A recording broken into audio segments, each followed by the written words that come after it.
NXT UK, whatever you want to call it, you guys have done it once again. What is up, YouTube? It's your boy The Walk 71 replaced with a 4, and I'm here with my first WWE related wrestling review of 2019 as we have NXT UK TakeOver Blackpool. This is the first big show for the NXT UK brand. It's been really a big week for the UK brand in WWE, as they first announced that there's going to be a UK performance center with 2 rings instead of 7, training equipment, all the same stuff, but there's a performance center for that. And apparently there's going to be more performance centers outside of America coming soon.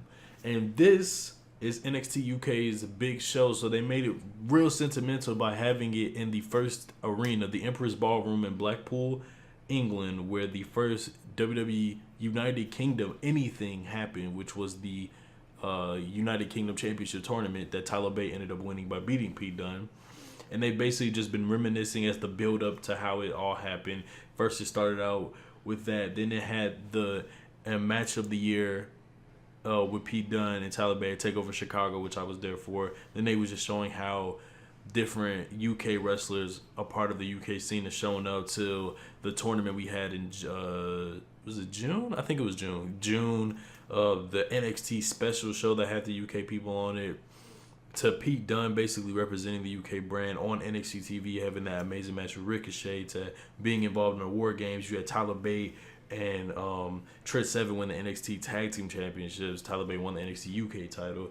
Tony Storm won the Mae Young Classic. So it's just been building up, and Triple H finally said, "You got what you want. You got a show." And now we have this big show, and this show was really good. It performed very well. The main event was so good. It really changed my view on the show, because at first I thought the show was cool. I thought it was good for a first show. But that main event, man, woo, that was a badass main event. But we're going to get to that. First match we had was the finals of the NXT UK Tag Team Championship, as we had Mustache Mountain versus the team of James Drake. I hope I said the name right. First of all, let me pull this information up on Wrestling Inc. This is where I usually get most of my information for. So it was James Drake and Zach Gibson. I think they were calling themselves the Young Grizzle Vets, but they scrapped that name because it's like, I don't know. I remember seeing it somewhere on TV or them saying it, but now they just call them by their names. And it was for the inaugural NXT UK Tag Team Championships. Now, as soon as Mustache Mountain came out, they got a huge pop because they're like one of the most popular people on the NXT UK brand. But they also dressed up as Davey Boy Smith and Dynamite Kid, as they dressed up in their own versions as the British Bulldogs. They had the tights, they had the flag. All they were missing was a dog, a British Bulldog, I would say, named probably Matilda or something. This match was really good though. It started off real slow, like most of their matches, with Tyler Bate and Zach Gibson doing a lot of like technical stuff. Tyler Bate was showing his bridge thing he does, where he like kicks out of a pin into a bridge. It really started to pick up when Zach Gibson and James Drake started to get advantage of Trent Seven, because it was really just them beating up. It was basically Tyler Bate and Trent Seven beating up Zach Gibson and James Drake for the most part. And it started to pick up when the heels took advantage of it, back and forth stuff, and then it really started to really pick up when the hot tags just started happening. It was like a lot of hot tags. I think Trent Seven and Tyler Bate individually had like 2 hot tags per person. But Tyler Bate, they call him the Big Strong Boys. Tyler Bate did the airplane, but he had both James Drake and Zach Gibson on his shoulder. Tyler Bate also was very impressive, as he did a standing moonsault off the apron to the outside onto James Drake and Zach Gibson. Trent Seven hit a burning hammer that surprised me, but I shouldn't be too surprised because he hits all the time now. He also hit that what was it? The snap suplex with the clothesline combination for a near fall. There was another part where James Drake or Zach Gibson put Trent Seven in his finisher. It's such a weak move. It looks very weak. I don't understand how like they sell it like their arm is broken. It's like it's called the Shane Lee Gates or whatever. It's just a generic arm submission, but it was like it doesn't look painful at all. It looks like somebody just pulling your arm, it doesn't look painful. Maybe it feels painful in real life. It just doesn't look painful. And then James Drake ended up doing it to Tyler Bate as well before Tyler Bate picked up James Drake and tossed him into Zach Gibson. There was another cool spot that I forgot where because Trent Seven and Tyler Bate were dressed up as the British Bulldogs, they ended up doing their finisher with Trent Seven doing the running power slam and Tyler Bate doing the Davey Boy Smith headbutt. And I was like, ooh, please don't do that again. I need Tyler Bate to be wrestling. I don't want him to die. I don't want him to be fucked up. Okay, so we get towards the end of the match, and this was like the best like ending. I wouldn't say the best ending of a match, but it was really good. Okay, we got to a part where they were about to go up for the finish, the Mustache Mountain with the burning hammer, and then Tyler Bate jumps on top. And as soon as he was getting on top, Zach Gibson came in. He put Tyler Bate in an electric chair position, right? But it was on the by the stage. So James Drake tried to do something. Trent Seven tried to go for I think he called it the 7 stars. It's the Rainmaker clothesline. But James Drake ducks the clothesline and suicide dives on. He suicide dives on to Tyler Bate, killing him. That man's dead. And then Trent Seven tried to go for a suicide dive, and they kicked him right in the face as he was trying to go for it. And then they ended up hitting their finisher. 1, 2, 3. Zach Gibson and James Drake are your inaugural NXT UK Tag Team Champions. Now, I thought that they were going to win the titles because I didn't see Trent Seven and Tyler Bate winning. I didn't even see Pete Dunne winning tonight. I thought it was going to be like the fall of British Strong Style, and it was just going to be the rise of Gallus or whatever, and then they could have done more 6-man stuff with them. But I had Zach Gibson and James Drake winning because they've actually been very impressive. I've actually been watching NXT UK, and they've actually been very impressive. And, Zach Gibson's like the most hated man in the UK, apparently. People take off their shoes to celebrate how much they hate him. Anyways, the next match we were supposed to get was Travis Banks versus Rami Malek. Oh, my fault. Finn Balor Jr., my bad. Jordan Devlin. I'm sorry. It's Jordan Devlin. Shout out to Zach for pointing that out to me, my homie Zach, who said that Jordan Devlin looks like Rami Malek.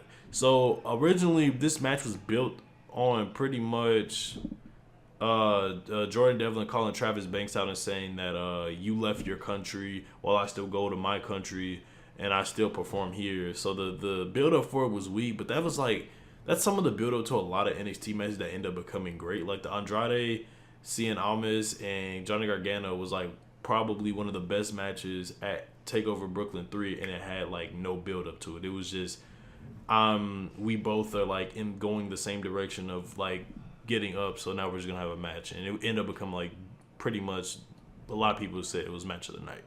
So I thought maybe we get this. They tried to put more of an angle onto it on the actual show by having Jordan Devlin attack Travis Banks. The funniest part about it was that they had a security guard. It was one singular security guard trying to stop Jordan Devlin. And it's the same one security guard that tried to stop Gallus from jumping Mustache Mountain. It's like one security guy, and he's not even like a built guy. He's just a regular dude with the NXT UK shirt on. And eventually more people came to stop it, but he attacked Travis Banks' knee. And pretty much it seems like that's how Travis Banks is going to get over. He's going to get sympathy because he's just going to continue to get injured at every show. Because during the tournament over the summer, his shoulder got messed up. I know it wasn't legitimate because he was wrestling the next night, but they were saying his shoulder was messed up. This time they're saying his knee was messed up. So, they ended up saying that that he was cleared to compete, so they had the match. And as soon as Jordan Devlin came out, Travis Banks went for a suicide dive. He started to attack Jordan Devlin. It looked like Jordan Devlin. He was attacking him until Devlin got an advantage, hit him in the knee, started stomping his knee on the stairs, and then they took him out the match. They took Travis Banks out the match, and Jordan Devlin said it's interview time before Sid Scala and Johnny Saint said that we knew you would pull something like this, so we have a backup plan, a plan B, you can say. And before I get into who is the person that was replacing Travis Banks in this match, I also want to say this can set up for an even better match between Travis Banks and Jordan Devlin because they actually have something to build onto now, other than it basically being like, you left your country to come over here and you never went back to see your family. I am the Irish Ace, and I stay with my family and I see all my friends and I come here too. Yeah, whatever. And then it ended up being Finn Balor. I was like, whoa, what the fuck? I literally said, what the fuck? And they had the match. It was Finn Balor versus Finn Balor Jr. Finn Balor facing his illegitimate child in a one-on-one match. Now, this is ironic, not really ironic, but it was known because when the first UK tournament happened, Jordan Devlin had said, what did he say? He was trained by Finn Balor, but he does not want people to talk to him about Finn Balor. I guess he just doesn't like being compared to Finn Balor. He wants to be his old man, and he calls himself the greatest Irish pro wrestler, so he doesn't even mess with Finn Balor. I get it. It makes sense for his character. And this match was actually really good. It was Finn Balor. This is a Finn Balor I haven't seen on TV in a minute. I've seen Finn Balor in this match hit 2 different Bloody Sundays, right? His coup de grace looked more aggressive than it ever has. But him hitting the 1916 of the Bloody Sunday, him hitting that, I haven't seen him hit that in years. I think the last time I seen him hit it was in NXT, and he was way more aggressive in this match too. I guess, he has to beat some respect into Jordan Devlin, but Jordan Devlin held his own. He did some moves in here, kicking him in the face. He was working on Balor's ribs. Balor was selling the ribs a lot in this match. It was really good. I feel like this match is gonna help Jordan Devlin's character because you can make it seem like, he felt like he was indestructible because he feels that he took Pete Dunne to the limit in that one random title match, and then he's just been on a winning streak and he just feels like he's the best. This is something to kind of humble him a little bit, and then it kind of makes him feel like this could set up for an even better match between Jordan Devlin and Finn Balor on a bigger scale if you continue this story. So the match happens. Finn Balor goes for the 1916. Then eventually does his corner drop kick and then goes for the coup de grace. He wins the match. It was a good match. It was a good match. Yeah, I liked it. It was cool. I liked that Finn Balor made that surprise appearance because he was at the UK Performance Center reveal. So it was good to see that he just shows up at NXT UK. Can he stay there? Because they're not doing anything with him on Raw. He might as well stay there. He can have a good ass match with Pete Dunne. I'm just saying. Anyways, but that's all me. So the next match we ended up getting was the no DQ match between Eddie Dennis and Dave Mastiff in a no disqualification match. And this match was like really, it was good. I liked it. I liked that they got right into it. It was instantly them two fighting because the whole story of this is that both of them were undefeated. They had a match previously on NXT UK TV. Dave Mastiff won. Eddie Dennis feels like he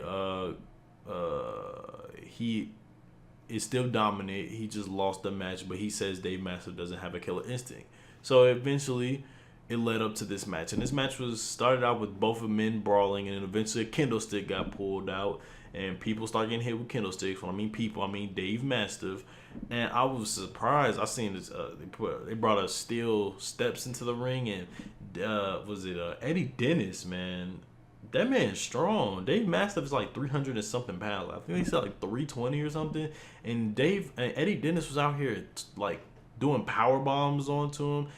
Now, granted, it was a crucifix power bomb, so you didn't have to actually lift him up like from the starting position. Like Dave Mastiff was already on the ropes. He just had to carry him and throw him. But he also did this one move. It was like a side slam onto the stairs for a near fall. That was pretty cool.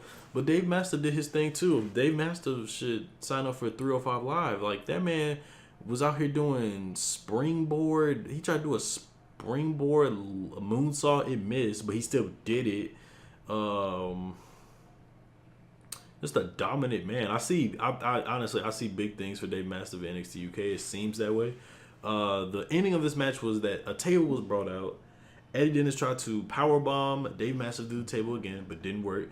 And he got hit with a German suplex. And then, let me see, what's the name of his finisher? I'll just say Cannonball. He did the German suplex. Somehow Eddie Dennis ended up on the table, and Dave Mastiff did the Cannonball splash through the table for the 1-2-3. He won the match. It was a really good match. It wasn't that long, which was good because sometimes these like no DQ matches can get long and drawn out. It was I don't know how long the match was, but for the time being, it kept me into it, and that's all I can ask for out of these type of matches. Because I hate when they have no DQ match and it's just like drawn out because they're trying to just do all types of stuff. Oh, and let me say something else. There was a nice spot I forgot where Dave Mastiff did the Finley roll on the exposed wooden floor, and he hit the senton bomb. That was pretty cool too. So the next match we ended up getting was the second title match, first singles title match, as we had Rhea Ripley versus Toni Storm for the NXT UK Women's Championship. Now, this match was essentially the finals for the inaugural NXT UK Women's Championship tournament, which Rhea Ripley ended up beating Toni Storm because Toni Storm messed her back up and she like lost feeling in her legs and whatnot, and it was all types of crazy stuff like that, and Rhea Ripley took advantage of it and won the match. Now I thought they would have played on that more in this match. They kind of did, but not really. I thought they would have had her try, like they would have her kind of recreated or whatever, and then just have her come back from just all that and win the match. She won the match. She's the new UK Women's Championship. But it started off with Toni Storm just throwing haymakers, eventually hitting a suicide dive on Rhea Ripley. And then eventually Rhea Ripley ended up getting control of the match. Forearms were exchanged. It was an all-out slugfest. Ripley tried to go for something, but then Storm tried to go for a trifecta German suplex. She hit 2 before Ripley got out of it. And then Rhea Ripley tried to go for her finisher, which is the Riptide, and she somehow got out of it. Storm, got out of it, and then eventually hit a third German suplex. But Rhea Ripley also hit that reverse cloverleaf onto Toni Storm. Then the ending of this match really was essentially both of them hit their finishers for near counts, and then eventually it came down to Storm headbutting Rhea Ripley and hitting the Storm Zero and won the match. It was a good match. It was cool. It just felt real short. I thought they would have gave the women more time in this match, but it was still cool, yeah.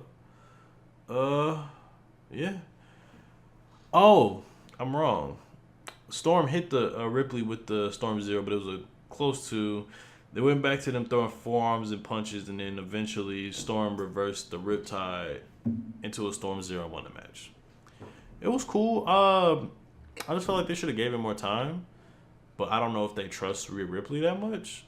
But I don't know. I feel like this match could have used a lot more time, but it was still a cool match. It was good, and up to this point, I was like, okay, this show it's good.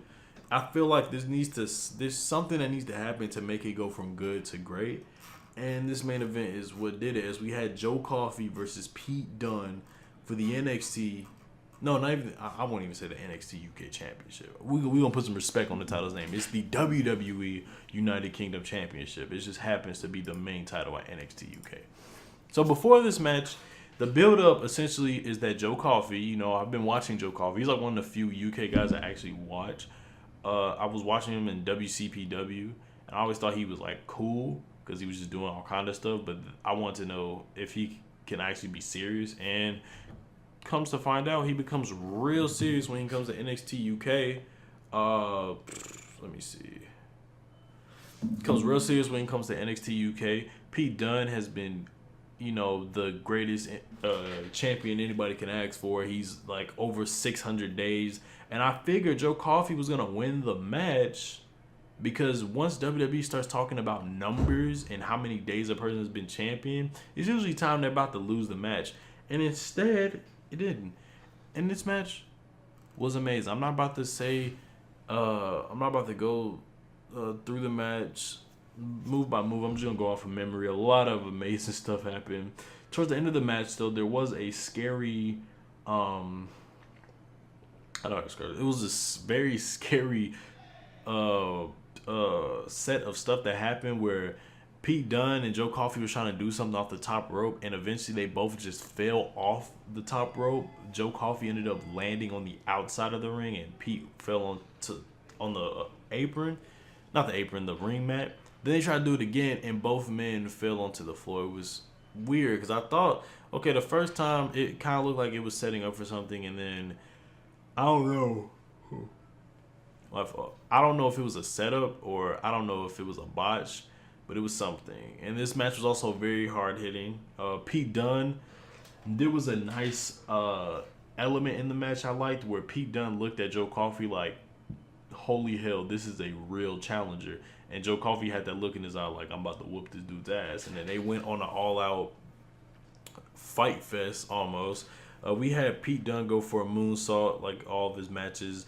Joe Coffey went for a lot of powerful stuff, a powerbomb in the middle of the ring, multiple discus clotheslines. It was just like his finisher. Also him hitting that pounce where he like just throws his body into a person like head first. It's an interesting move. Pete Dunne went for the bitter end like 50 times, and Joe Coffey just kept kicking out. I guess Joe Coffey had like resiliency or something. He kept kicking out of the damn move. It was one part he did hit it, and like Joe Coffey slid out of the ring. Joe Coffey even tried to hit a bitter end on Pete Dunne before Pete Dunne reversed into a DDT. Was there anything else I can think of? It was an X-Plex for a near fall. Man, it was a good match. I just can't really go into. I don't know how I'm gonna process what I just seen. It was just so good. It was like a really good fucking main event match. Like all I can say is you got to go out and see it. The ending of this match saw Pete Dunne go for the bitter end before Joe Coffey once again kicked out of it, right? And then as soon as he kicked out of it, I thought, oh, Joe Coffey has to win at this point. Nope. Pete Dunne put Joe Coffey in like in a triangle choke, but he was on top and he just started twisting Joe Coffey's fingers until he tapped out, and that was a really interesting finish to it, as it's showing that, you know, Joe Coffey is like, you can't put him down with that finish. You have to like do something like that. So after that, Pete Dunne is celebrating, and it looked like the show was about to go off, and then music starts playing. Old classical music starts playing. I was like, oh, I already know what this is. And it is Walter. Now, I'm not going to sit up here and act like I am a historian when it comes to Walter, because I'm not that big on the UK scene in terms of like watching it. But I know Walter's a pretty popular act because I've been seeing him in PWG and people never shut the fuck up about him. And I just know that he chops the holy hell out of people's chests, and their chest just gets destroyed. So he comes into the ring. He doesn't say a damn word. Stands on the apron, looks at Pete Dunne, gets into the ring, continues to look at Pete Dunne. Joe Coffey gets on the apron. As soon as he gets in the ring, boom, big foot to the face of Joe Coffey. And then he continues to look at Pete Dunne in the face, and they just have a stare off. He puts his hands behind his back and just continues to look at him. Pete Dunne puts the championship in his mouth. He does his pose, and Walter's like, okay. Walks out of the ring, and that's the end of the show. Good main event to it was a really good show. NXT UK TakeOver Blackpool, their first big event, and it was good. What would I rank this? I'm gonna give this show a B+. And the reason, this is why I don't like doing these ratings, but I feel like I have to now, and I'm going to for the continuation of my time reviewing this wrestling stuff. I'm gonna give it a B+, and the reason I give it a B+ is because the other 4 matches were good. The tag match was good. The Tony and Rhea Ripley match was it was like all the matches were good, but because you expect to be NXT UK, you expect amazingness. And I would give it a B+ as a show because I don't know. I don't know if you know what? Fuck it. I'll give it an A-. We'll give it an A- because B+ means that there was something bad. I just felt like A-. We got to show A- because I gave New Japan an A. I think I gave it an A or A+. One of the two. I'll give NXT UK TakeOver Blackpool an A-. I changed it. It's getting an A- because all the matches were good. Maybe that women's match maybe needed some more time, but the tag match was good. The no DQ match was good. The Finn Balor surprise was good. The main event was amazing. So yeah, I'll give the show A-. I changed it. A- show. Once again, NXT UK. It's done it once again. You guys know what to do. Like, comment, favorite, subscribe. Do what you do to support me. Follow me on all my social media links down in the description below. Next time you see me is when I'll be doing my NXT TakeOver Phoenix review, followed by the next night my Royal Rumble 2018 review. And if anything else big in wrestling happens, I mean, you know, the All Elite stuff. I don't know. I might make a video on that. I don't really know. But anyway, guys, I'm out. Peace.